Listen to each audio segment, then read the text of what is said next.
tank, roll one, scene one, shot one, take one.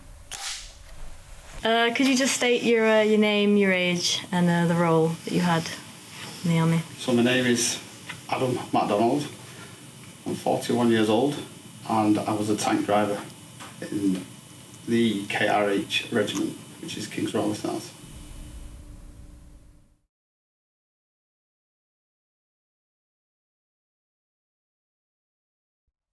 I mean, I'm not proud of any of this, by no means, but I was selling drugs. I was doing really, really big things. So I was making money. I was running streets, not as intent as obviously big things, but people knew who we were. So I didn't want to do anything else. There was no other goals. There was no other ambitions. There was nothing. I was where I wanted to be and what I wanted to do.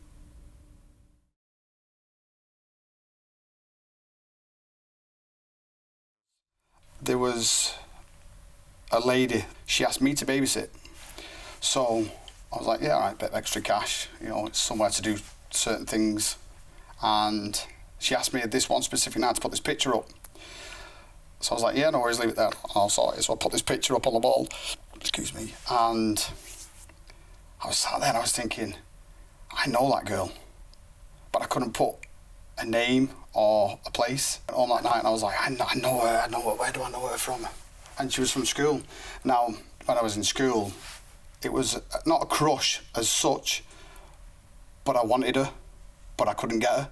And I think the reason was because the path I was on and the path she was on was two different paths.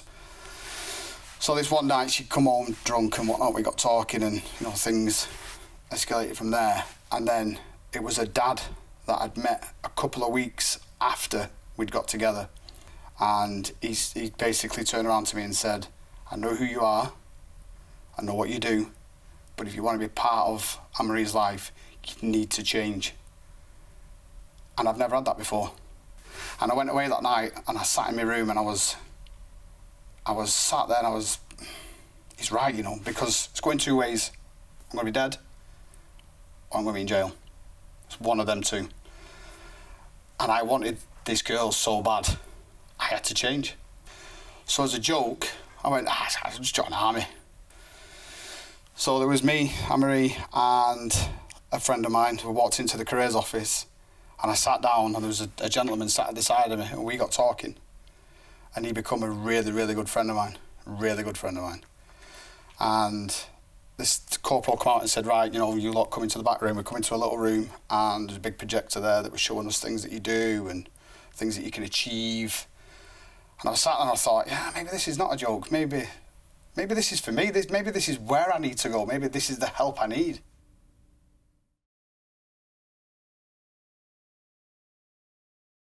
Joining the army, didn't miss anything.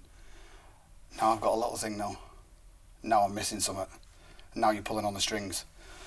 So Leah was only tiny when she was born. So what I used to do when I used to come home, she used to fit between my wrist and my elbow crease. So that's how I knew how she was growing. So every time I'd come home, I'd put her in my arm and I'd check. And then when I was leaving, it broke my heart. It was hard.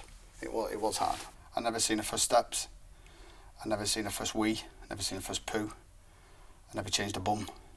I wasn't there for the first word. You know, with Leah I missed a lot. And it hurt. You know, you can't get them back.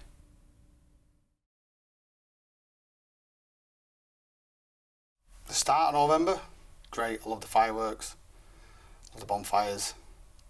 I love seeing smiles on my niece and nephew's faces when you've got the fireworks going, you know, things like that. When you start getting to a specific day, starts getting a bit harder. There's a photograph I have at home. I don't really share much of it. I think Leah's seen it. And there's 6 lads on that photograph. That photograph was taken in Bournemouth in the Opera House. It was a nightclub. There's 6 people on that photograph. There's only one still alive on that photograph. And you're talking to him. So when you ask me about how this month feels, them kind of memories are in my head all the time. Remembrance for me is about the guys that give everything back in the day. They're the real heroes, the ones that didn't come home. When we was training to go to war, there was a major accident. A friend of mine died. I was severely injured. I was the driver. I snapped my tricep in half. Couldn't use my arm at all. I damaged the bottom of my back, and I was a mess. Now, I woke up in the hospital bed. My arm was all strapped up. I couldn't move. My back was strapped. But the first thing I remember saying or asking was, "How is he?" We'd been through everything together. We'd, like I said, we'd practically showered together. We did everything. And when I found out that he died in that accident, yeah, that kind of, that broke me, that I was a mess.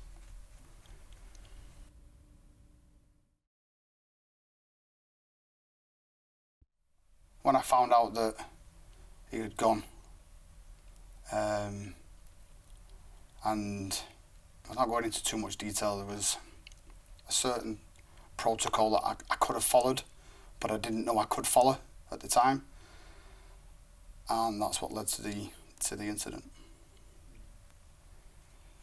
There was his mum, his dad, his brother had come up, and there was things said, that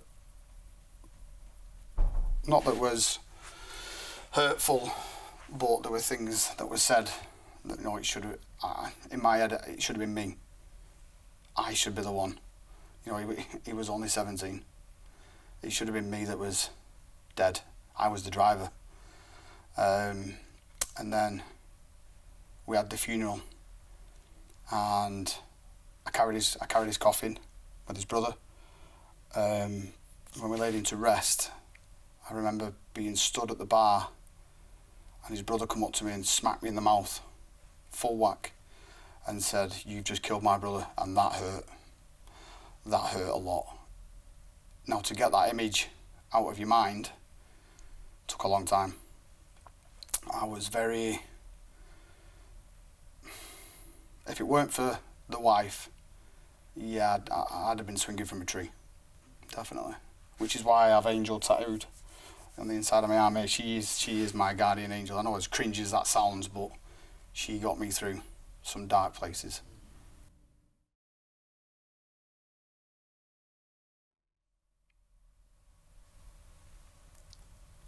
Do you know what? When I agreed to do this interview, I thought I wouldn't really get emotional when doing it, but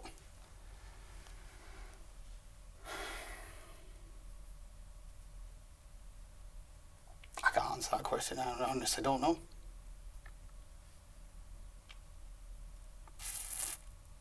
I'd hope he'd be proud.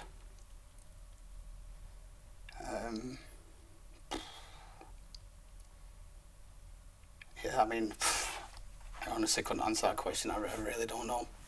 You'd be proud. I don't know. I couldn't answer it. Well, thank you for the interview. No worries.